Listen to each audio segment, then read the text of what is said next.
welcome to the Karen Kenney Show. This is the place where we take a no bullshit look at life's little lessons. Here, together, we find the spiritual glory in even the most wicked hard story. This is a journey from fear back to love and how we can find our greatest strength and happiness in some of the most unlikely places. I believe that if you're willing to change your mind, you can totally change your life. So, are you ready to rewrite your story and choose to live free? Let's do this.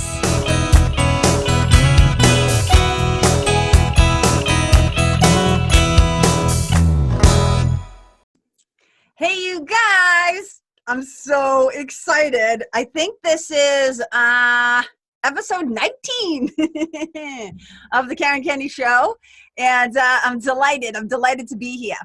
For those of you who are not watching this broadcast, if you're just listening, you can't see me right now, but for those of you who are watching this and checking it out on the YouTube, you can see, look, I got it.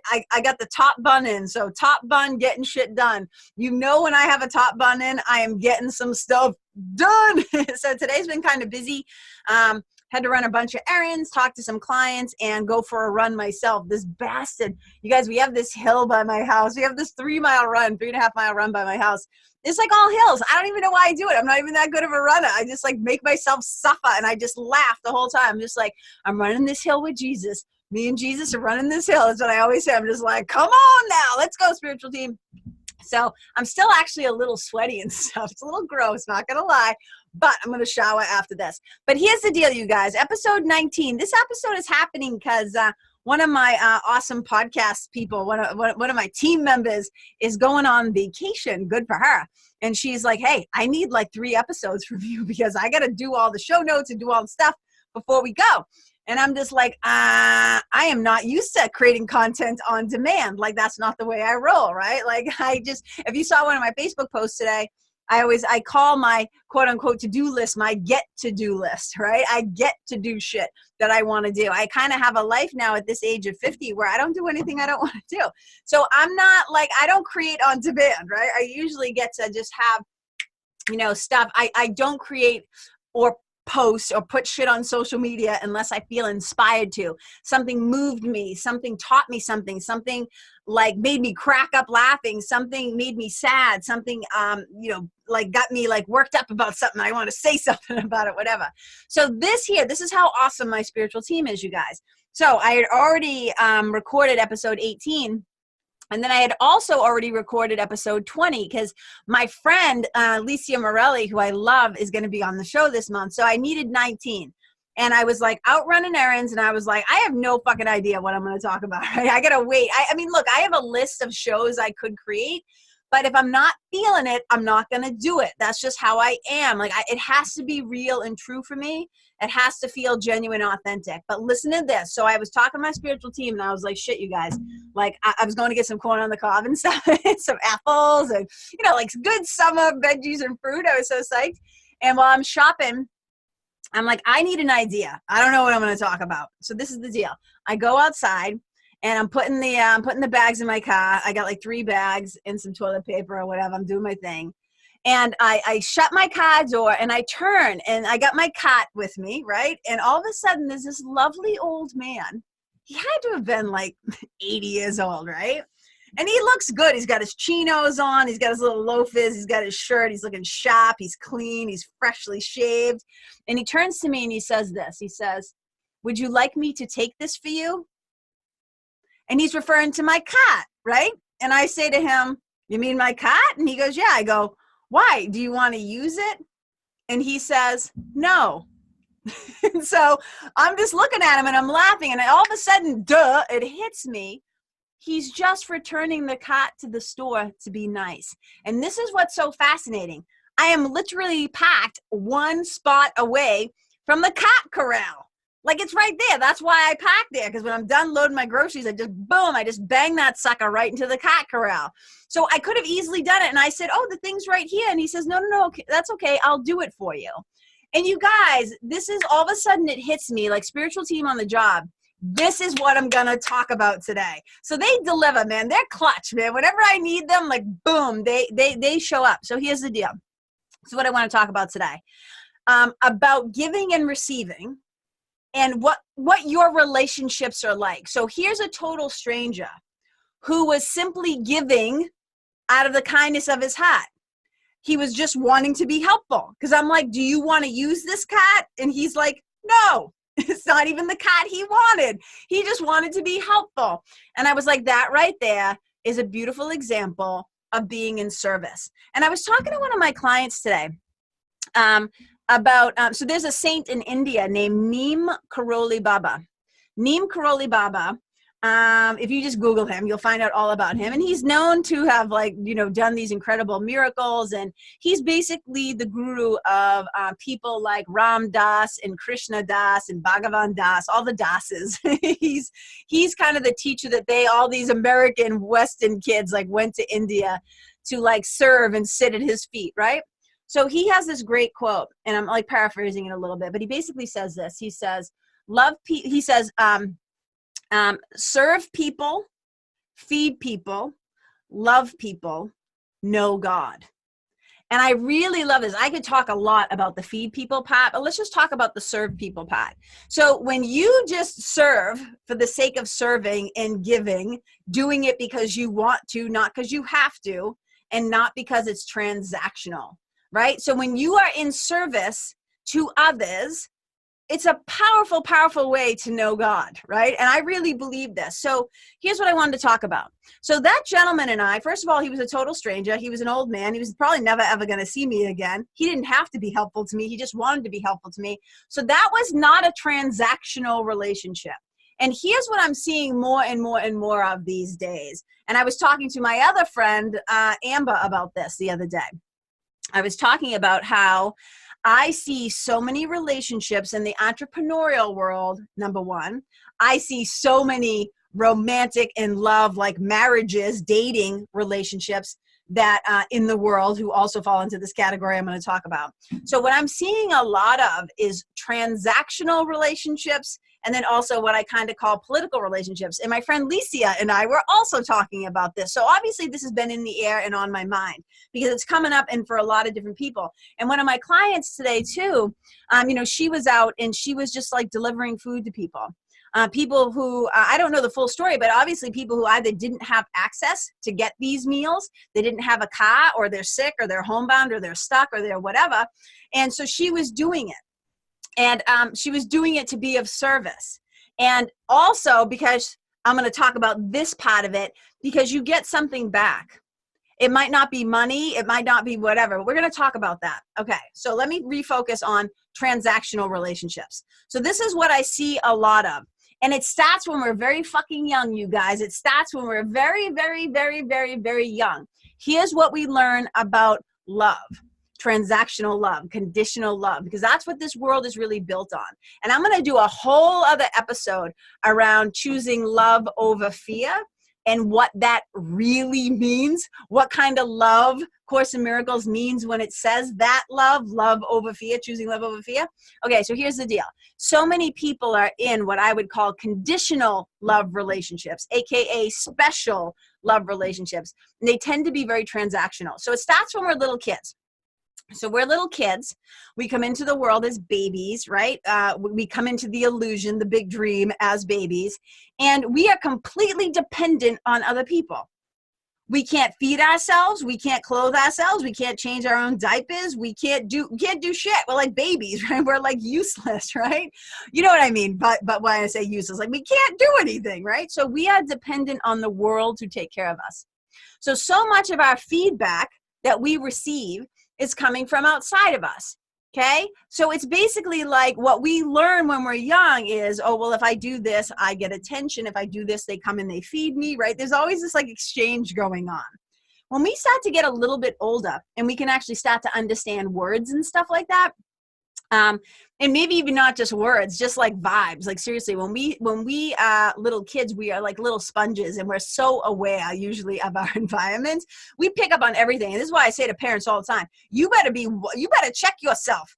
because everything that you say and do, if you don't think those little buggies are picking that stuff up, you're nuts. And you don't even have to say stuff sometimes. They can just energetically feel. I mean, come on, mothers, think about it. This little being was in your body for 9 months. They were hearing you do everything, whether you were eating, crying, laughing, pooping, having sex, talking to your partner, like whatever you were doing, right? In the car, going to work, complaining, like everything was like being like filtered through that other little being that was sharing the space. So, you know, little kids are wicked sensitive, but we're teaching them from a very young age, especially if you have parents that were very performance focused. Like if you're a good girl, you get the ice cream cone. If you're good and you behave, mommy and daddy will love you, right? So I have a bunch of friends who they were raised in environments where performing like a little fucking poodle, like getting the little ribbon, being the good girl, the good boy, or getting the pat on the head, right? So we're taught from a young age, oh, love isn't just given freely, most of us, right? Oh, I have to meet certain conditions. So if I do this, I get that. If you do that, I'll give you this. It's very transactional, these relationships. That's not love, and that's not unconditional love. That's human love. That's very human love, right? Tit for tat. You do this, I do this. And we see it in adult relationships too. You know, we want people to behave a particular way. So as long as you play by my rules, as long as you give me what I want, as long as you fulfill my needs, as long as you do this, all right, I'll love you back. Very transactional relationships. And you see it in business a lot too. Hey, I'll give your event a shout out, but I might not even tell you it, right? I'm not talking about me. I expect you to do a shout out about my event. So we have a lot of these relationships that are tit for tat, and they're not really based in service. They're not really based in selfless giving, right? It's very transactional. And then we have these other relationships that are kind of what I call political, which is I'm in this relationship, maybe don't want to super be in this relationship, but to leave this relationship or change this relationship might have consequences. So I'm just going to fucking stand here for a little bit and smile, which really is like a grimace, because I'm not actually down with this person or this group or this whatever thing is being passed or whatever's happening, but I'm just going to stand here and grin and bear it because I have to. We think we have to, right? So all of these relationships are based on, I'm going to put up with this because I need something from you. I'm going to stay in this relationship because whatever it is, I want your money, I want your attention, I get some sort of status from knowing you or being with you. I know that you're going to be doing this thing and you have a really big platform, and so I want to be friends with you, right? And it's all this fucking like manipulation. There's all this stuff going on. Now, hear me loud and clear, you guys. I'm not saying all friendships and all relationships are like this. But it just struck me so much today when that old gentleman just came up to me and just wanted to be helpful. And I think about that a lot because here's the thing. So for the last 20 some odd years, okay, my meditation teacher, Eknath Ashwaran, Ashwaran is dead. There's a lot of my teachers who are like dead, and I never got to meet them in person. But I got to learn about them, through them, with them, whether it was through books, or through video, or just like tradition or culture, right? Like the lineage has been passed down, like Kripalu Yoga, etc. So Ashwaran he's like my spiritual grandfather, and I love EE. Man, I love Ashwaran so much, and all my clients benefit from my love of him because I pass him on to them. And then they're like, oh my God, and they often ask me, can I put Ashwaran on my spiritual team too? And I'm like, yeah, I don't own him. He's amazing. But he talks a lot about in his 8-point program of passage meditation. So I practice passage meditation. I also will sometimes, obviously just sit in quiet and contemplation and prayer and all that. But my form of meditation is what's called passage meditation. And one of the things that he talks about in passage meditation is that you basically pick a passage from a spiritual tradition or book or whatever that really resonates with you, and you meditate upon it. So even the Buddha says we become what we think. We become what we focus upon. We become where we place the mind continuously and consistently. Okay. So the prayer that I have been meditating on for over 20 years is the prayer of St. Francis. Okay. So in the prayer of St. Francis, at the end, there's a line, and it basically why I love the prayer of St. Francis. And maybe I'll do a whole episode. I could do a whole episode on the prayer of St. Francis. And St. Francis is my guy for a lot of reasons, but I have been placing my mind on the daily on these words, because what we focus on, we become. And why I love this prayer, and I'll go more deeply into it another time, is that it's a call to action. It's not a prayer that's asking God to give you anything, some rewards, whether it's financially, romantically, with your job, with tangible things like cars and houses. It's not that. It's actually a prayer that asks, please basically use me. Please let me be an instrument of your peace. And it says things like, where there is hatred, let me sow love. And it goes on and on and on. And at the end, it basically says, may not so much seek to be consoled as to console. So it's all these things. It's like, I'm not asking for these things from me. I want to be able to give these things. And there's a line in St. Francis's prayer that says, for it is in giving that we receive. And I've thought about this for a long time.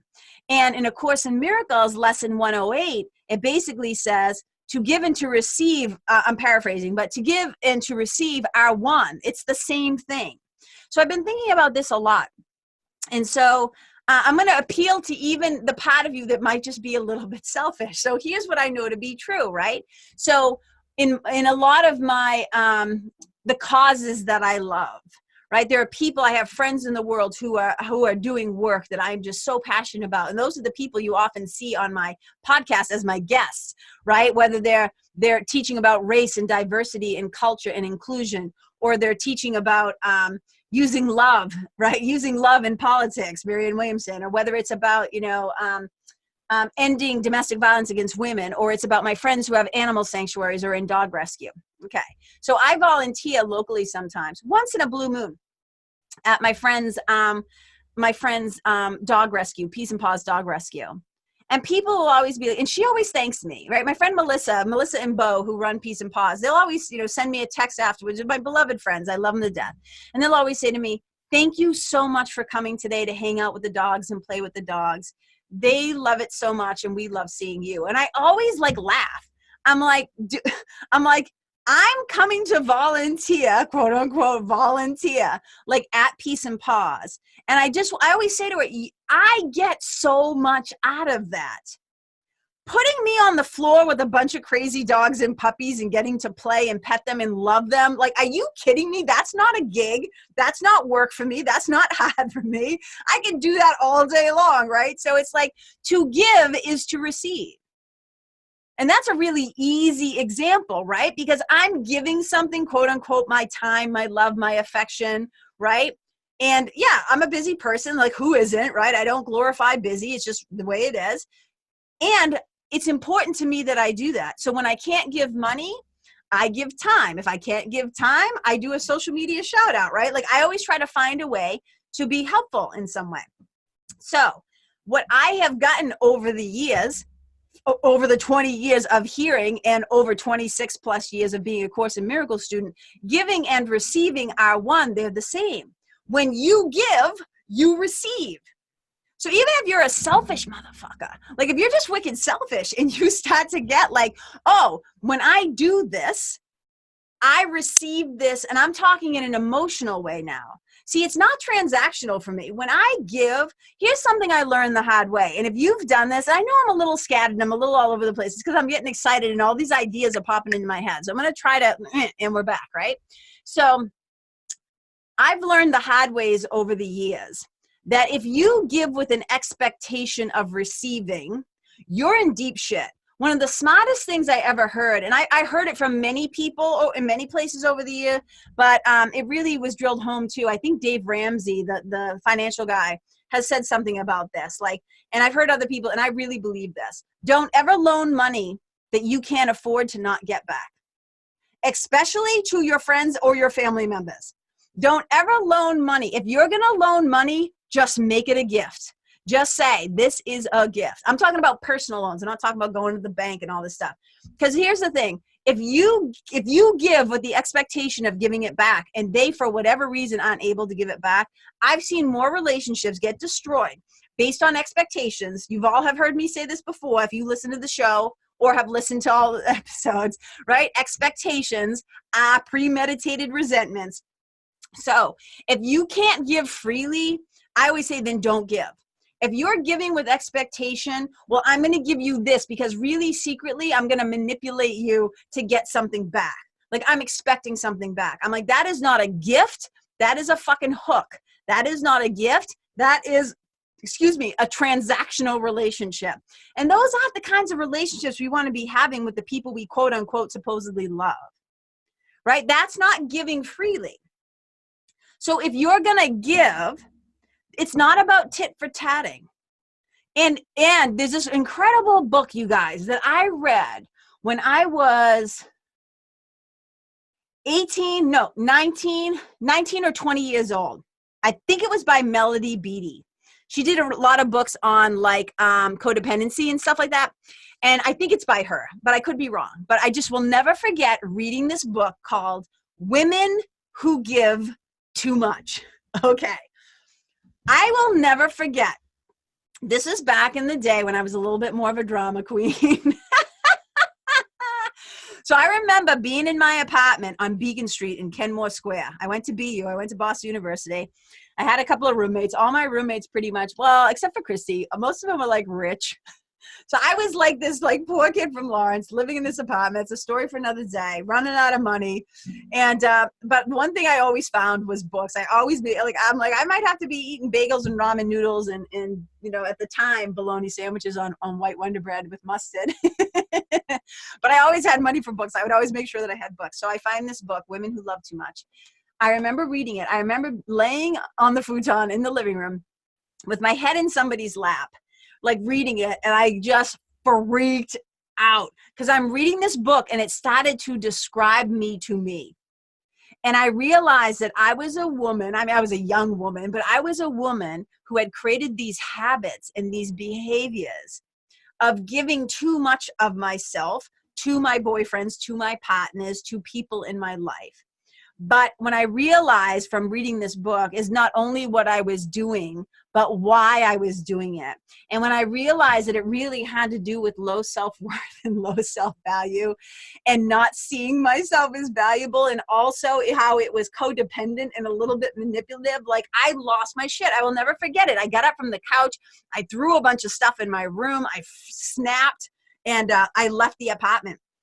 And my roommates were like really concerned for me, but I was having like, I don't know if I was having a breakdown or a breakthrough, but I will never forget realizing how transactional I was being in my life and how it didn't feel good. It felt like shit actually. And it felt like, and I'm just going to be honest, I'm not saying that this is a judgment about anybody who does this. I'm talking about me personally. Please hear me loud and clear. I realized I'm like, what a weak stance, what a weak state of mind. If you're behaving in this way, thinking that you're lacking somehow, like I need to do these things, like I need to show up this way because this is what I really think about myself. It was like getting punched in the face with the truth. You know what I'm saying? And that book, that's one of those books like boom, like changed my life. So if any of you are out there and you have, if you are what I would call a taker in disguise, a taker disguised as a giver, right? A transactional person, but really it shows up a lot in codependent relationships. Get that book, Women Who Give Too Much. It must be in a new reprint or something by now because that was like 30 some odd years ago. But that sucker woke me right up. And I realized that I was not giving freely. I was always giving with an expectation. And it wasn't really, I have to be honest, you guys, it wasn't knowingly manipulative. I was really doing the best that I could. I was a kid. My mother had only been dead for 5 years or whatever it was. I was trying to figure out this being on my own. I was been on my own from the time I was 17 and I was really clumsy and I was trying to get my needs met and I was trying to get love, but also give love. But it was like love disguised as like this other thing. And so it was like really, really powerful. So I try to be really intentional in my life now. And this is what I always say to my friends, right? I'm not going to do things anymore that I don't want to do. I don't go places I don't want to go to. And look, sometimes, yeah, sometimes you have to go and do the adult thing, the spiritually mature thing, the right thing. Like, yeah, you might be somebody who just hates funerals or hates wakes or doesn't want to do things, but you do it because it's the right thing to do. You know what I'm saying? I don't have a problem with funerals and stuff like that, but I'm just saying there are times in our lives where, yeah, sometimes we just got to do it. Like, you got to pay your taxes. You know what I mean? Just things you got to do as an adult. But I'm just talking about in general. I no longer do things that I don't want to do. I don't do things transactionally. I'm not going to tit for tat. If I feel like giving your event, your podcast, your whatever you're doing, a shout out, I'm going to do it because I want to do it. I don't let anybody twist my arm. I don't do it because I'm really like, when I say shop, I mean like I'm shop with myself. Like I keep a close eye on my intentions and my motives. I'm really clear. Like, why are you doing this? And if I even get a tiny sniff of transactional shit, like I stop myself. I'm like, you better get really clear. And if you're going to give this thing, you better give it no strings attached, right? You give it no strings attached, because if you don't, you guys, what happens is you will end up incredibly fucking resentful. And the reason why I brought up that book, Women Who Do Too Much, is I found that when you give and give and give and give and give, if you're a person who gives and gives and gives and gives and gives and then whines and moans and bitches and complains that nobody gives back to you, right? If you are a martyr and you are somebody who's gonna like bitch and moan and whine and complain about the fact that you've given so much, I'm like, nobody's asking you to. Nobody's making you. And that's one of the things that I discovered about my very much youngest self, is that I gave things with an expectation. And here's the deal, you guys. I often say, like, everybody talks about their love languages, right? The love languages of gifts or attention or physical affection or words of affirmation or whatever your thing is, right? We tend to give love in the way that we would like to receive it back. We are constantly broadcasting to the people around us how to treat us, what makes us happy, what we really want. Hopefully you're hooked up with some people who see that and get you and pay close enough attention to get the signals, right? But sometimes we just got to come right out and say, this is what I want. So a lot of people will be giving in a way that they would like to receive. So I would like leave little notes, and I would go above and beyond, and I would cook favorite meals, and I would always have presents, and I would give and give and give and give to the point where I was exhausted.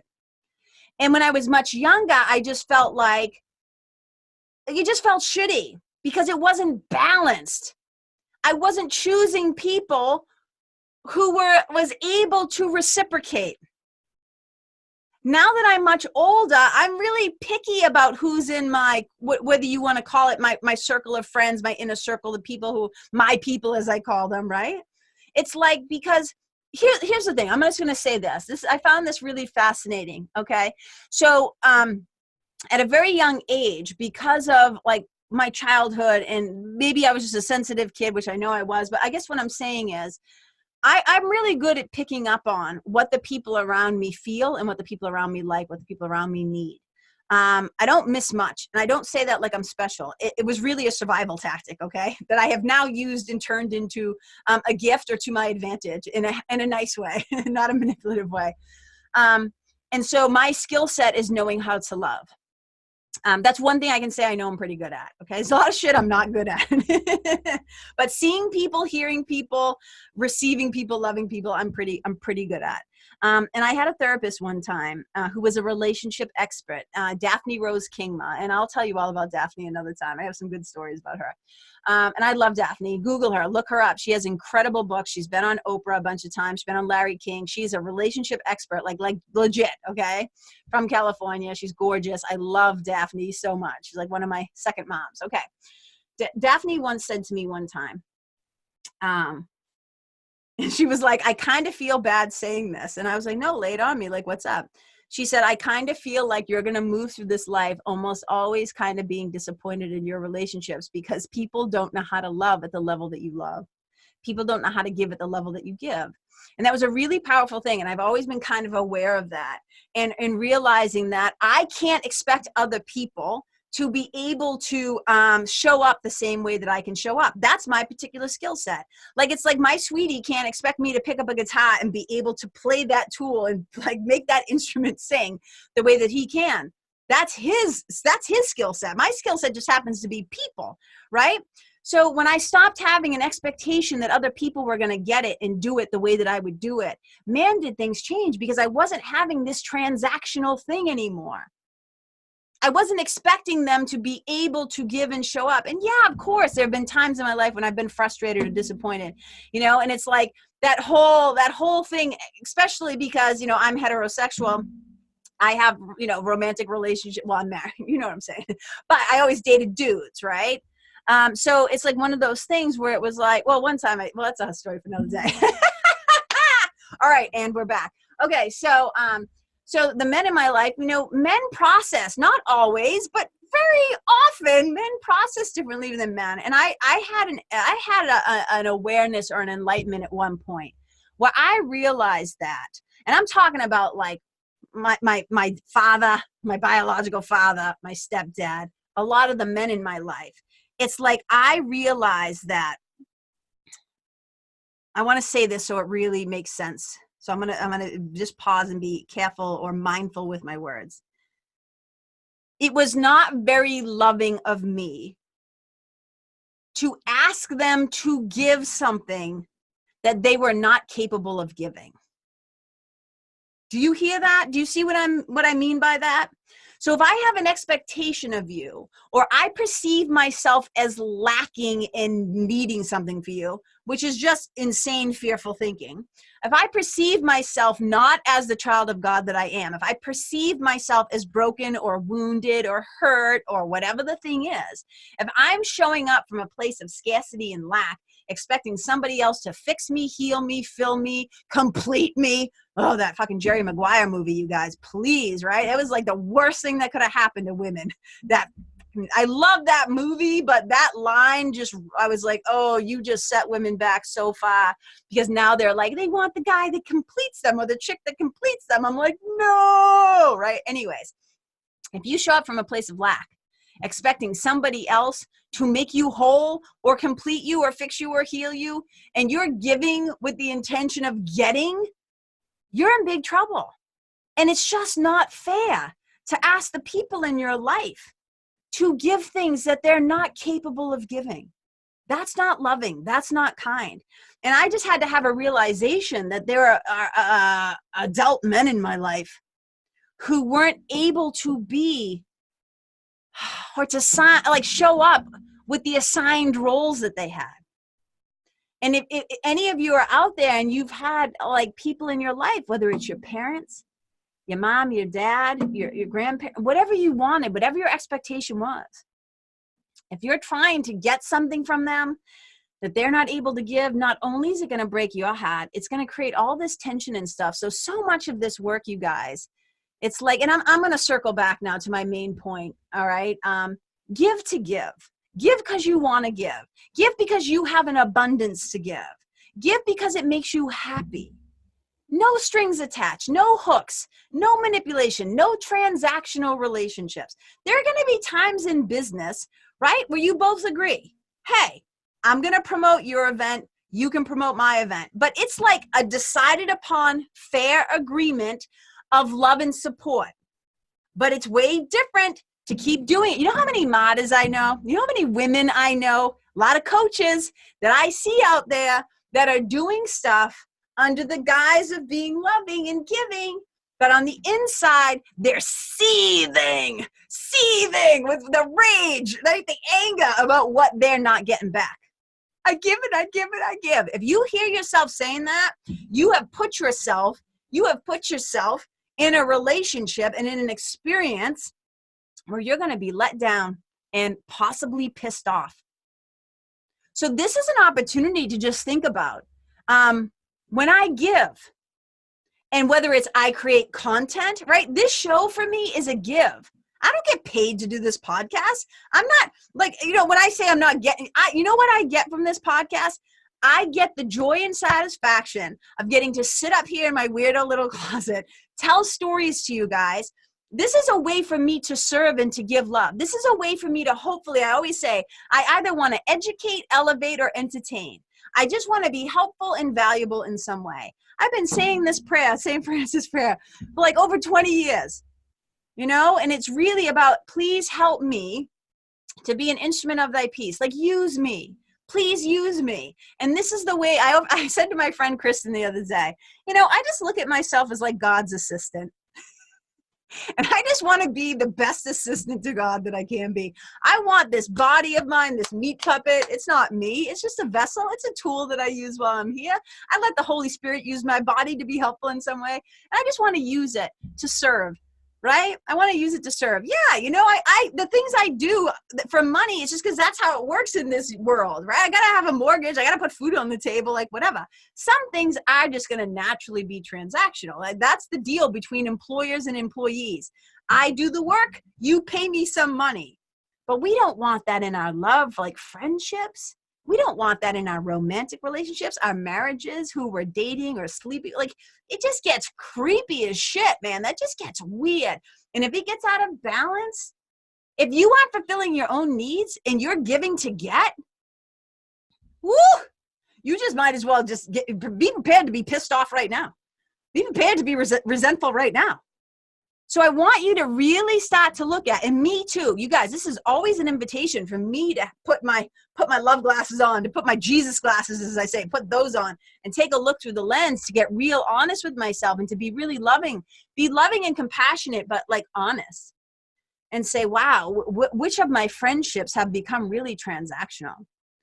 And if they've become imbalanced, and I've been getting whoever, I'm going to use me, right? And I'm imbalanced and I'm pissed off about it. You better love your friend enough to say something.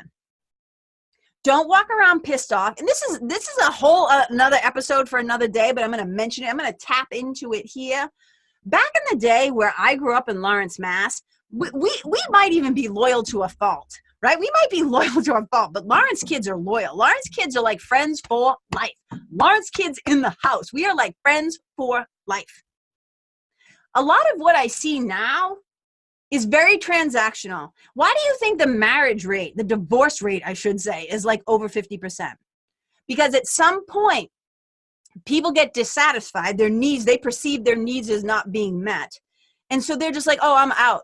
Back in the day, like, everybody likes to talk about, oh, this is my ride or die. This is my ride or die, which I'm always like, why do we get, like, there's that joke where, why do we gotta die, right?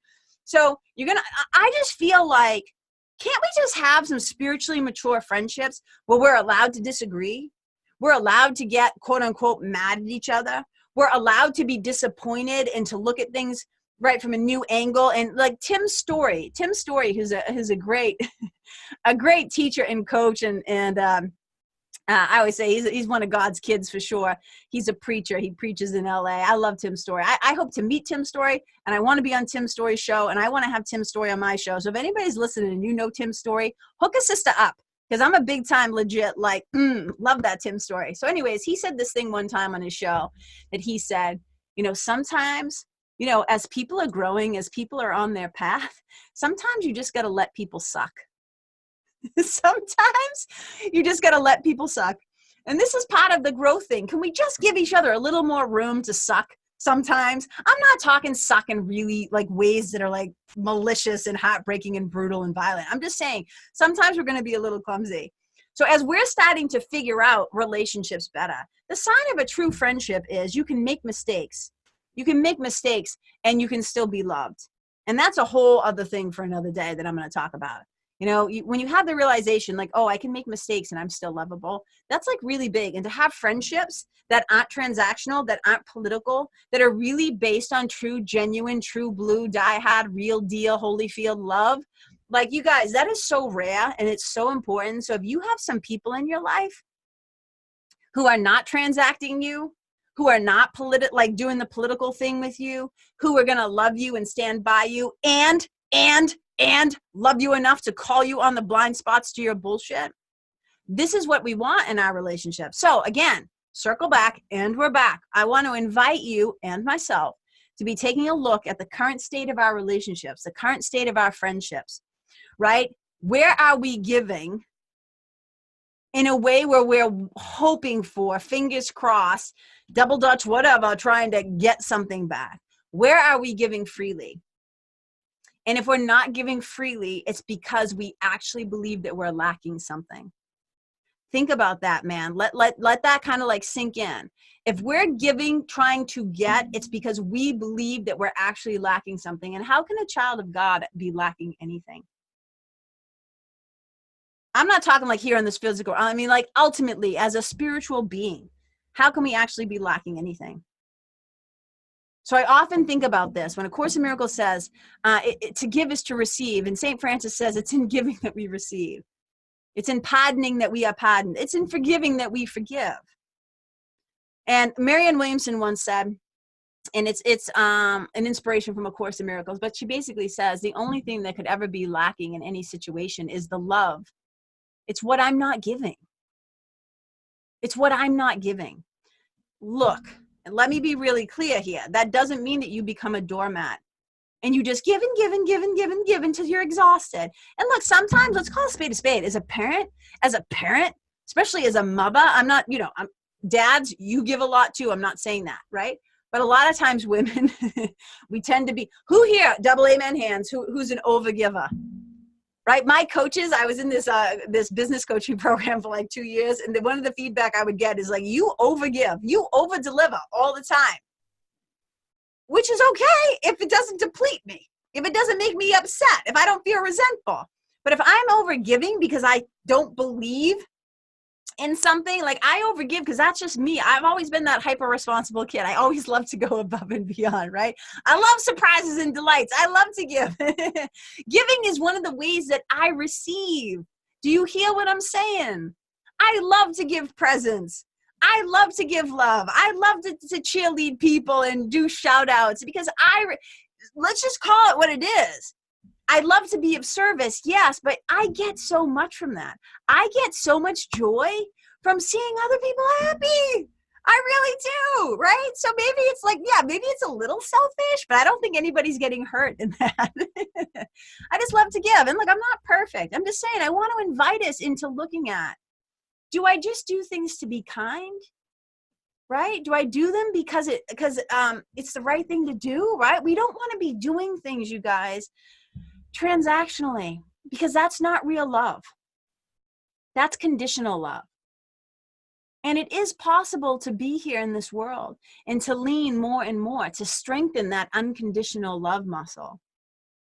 And this is why, couples, it's actually possible to divorce or to split up or to change your relationship. What A Course in Miracles says, I'm paraphrasing, is that when a relationship ends, the only thing that's changing is the form of the relationship ends. Like maybe you're not husband and wife or partners anymore. Maybe you're not boyfriend, girlfriend, or girlfriend or whatever. Maybe you're not even friends anymore. But if we can hold on to just all the love that was given and received, then that relationship served its purpose.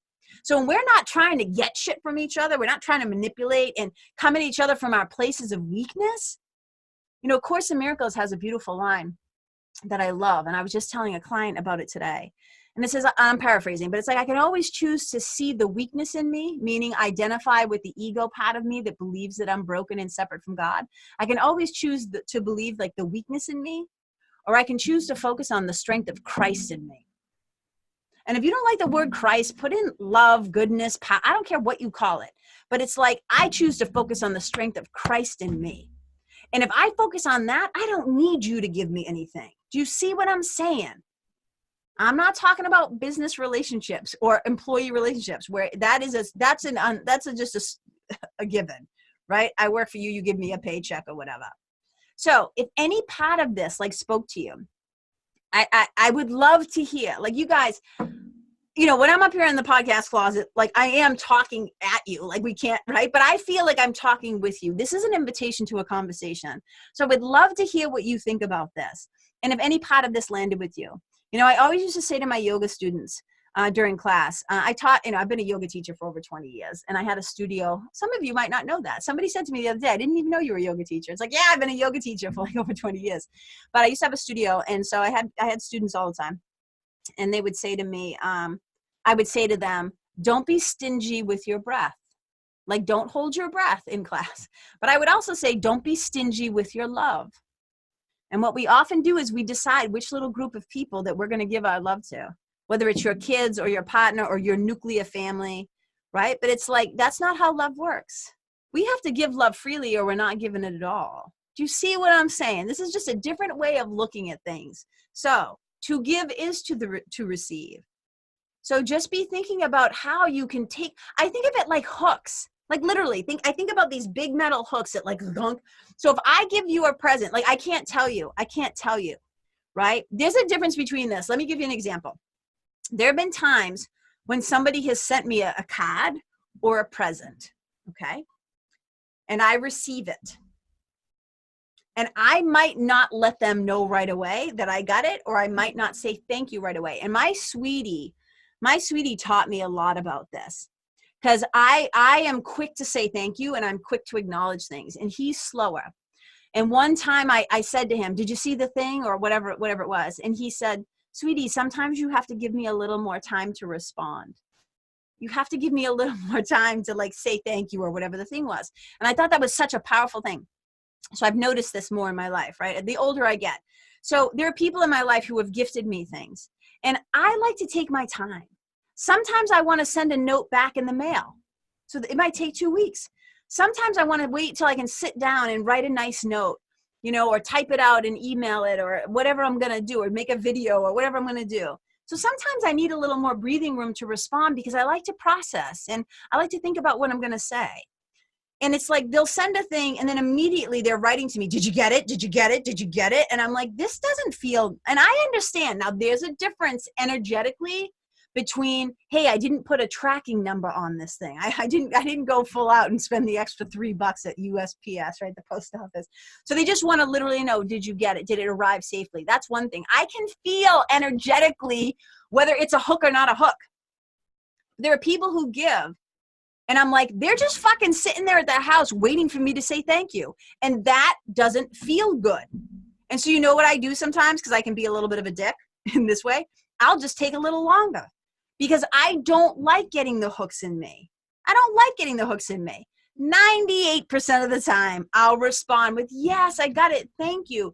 But now I feel like now I'm being rushed and I don't have a chance to be able to develop the authentic response I wanted to respond with. Do you see what I'm saying? So if you're giving to be told that you're good, if you're giving to be told that you're lovable, if you're giving from a place of lack or neediness, guys, that's not a gift. And Course in Miracles says, and so do like most of the other thoughts, like spiritual traditions, that there's only one. There's just the one. There's just one of us, right? Ultimately here. So all minds are joined. So something happens over here in Chicago, on some level, we can feel it over here in New Hampshire, right? So if somebody is giving with the intention of hooking me, I can energetically feel that hook. And so what I just decided as I've gotten older is I'm pulling everybody's hooks out of me. Whatever your expectations are, whatever your things are, please be an adult and communicate with me. But I'm not playing that game anymore. And I stopped casting my own line a long time ago. I stopped casting my own line, trying to hook you too, to get my own needs met. You know what? I meet my own needs. I meet my own needs. That way, if I give you anything, I give it because I want to. And do you know how much easier that makes relationships? You guys think about this. So I think I started to say this earlier and I didn't complete my thought, right? I don't do anything that I don't want to do. So if I'm with you, it's because I want to be there. If I give you a compliment, it's because I mean it. Not because, like, I'm not one of those people who's on social media and every time one of my friends posts something, I don't have to rush and go, amazing, oh my God, girl, fire emoji, fire emoji, fire emoji, like, gorgeous. I say to my friends all the time, jokingly, I don't think every single thing that you do is amazing. I love you. I think you're an amazing child of God, but I don't have to be your fluffer, your professional fluffer to make you feel better about yourself. When something moves me, I will respond. So if I respond to something, you can count your ass. You can count your chickens that it's genuine. I'm saying it because I want to. Not because I have to, not because I'm playing some game. It's like, so this is what I'm saying. This is how we learn to love freely. This is how we learn to love without conditions. I'm not perfect, you guys. I blow it. I'm sure I blow it all the time. I'm sure I'm clumsy more times than I care to remember or count. But I'm trying to get better all the time. To just remove the blocks to love so that I just am love and I don't have to play any of these games. I don't have to have expectations, right? So I want to encourage you to do the same thing. Let's take a fearless moral inventory. Let's take a fearless look at our relationships and get really clear how we're showing up transactionally. And maybe we have some friendships that are also feeling a little transactional or political or not so great anymore. And if we love these people enough and we care to keep these relationships alive and well, if we care enough to make the relationship work and be healthy, please speak up. And say, hey, I noticed we have this vibe going on. We have this thing going on. It doesn't feel good anymore. It's not working for me. And then you both get to decide if it's time to wrap up that friendship or to say, hey, let's change the way we're doing this. I love you too much to let this thing get in the way. Do you know what I'm saying? Are you feeling me? So if you any part of this was helpful or valuable to you, or you have a question or an aha or a thought, man, would I love to hear from you. That's what makes me so excited. So you can shoot me a direct message on Instagram or Facebook, like whatever. I always say however the cool kids are communicating these days. But also tell me a story, right? Tell me a story about a time when you gave with an expectation and what that felt like and how good it feels to just do things. Like, that's why I think I was telling my friend who's out delivering meals today, something very powerful about feeding people. Something very powerful about feeding people and nurturing them and nourishing them. I believe it is one of the ways to know God, like deeply. And it feels really good. It feels really good to just give. And you receive so much from it. It's just the law. It's like karma is just like that too. Karma is simply science. It is a natural give and take response. It's a flow of energy. So when you give, if there's really only one of us here, think about this. We're going to go quantum physics now. We're going to go big mind now. If there's really only one of us here, when you give, of course you receive, because you're giving to yourself. When you forgive a brother or sister, you are forgiving yourself. When you feed a brother or sister, in a way you are feeding yourself. This is how it works, you guys. This is the real love. This is the real love. The divine love that is steady and unchanging. So try to give with the purest of intention of not expecting anything back, unless that's an agreed upon thing, like this is how we do this relationship, employer, employee, whatever the thing is, right? And there are times when it makes sense. You scratch my back, I'll scratch yours. It's a win-win, but it has to be a win-win, because if it gets imbalanced, that shit's going to get weird real fast. You know what I'm saying? All right, I'm going to wrap this up. Thank you so much for tuning in. I'm not even sure. Maybe I'm just going to let my podcast people decide what they're going to call this one, to give us to receive, transactional relationships. I don't know what this sucker is going to be called, but I hope in some way, something that I shared from my hat also landed in yours. You guys, I see you. I celebrate you. I appreciate you so much. I really do. And wherever you go, may you be a blessing. Bye.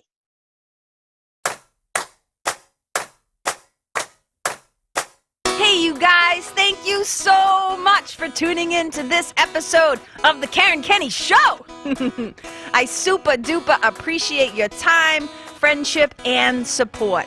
And look, if something that I shared from my hat today somehow landed in yours, I'd love to hear about it.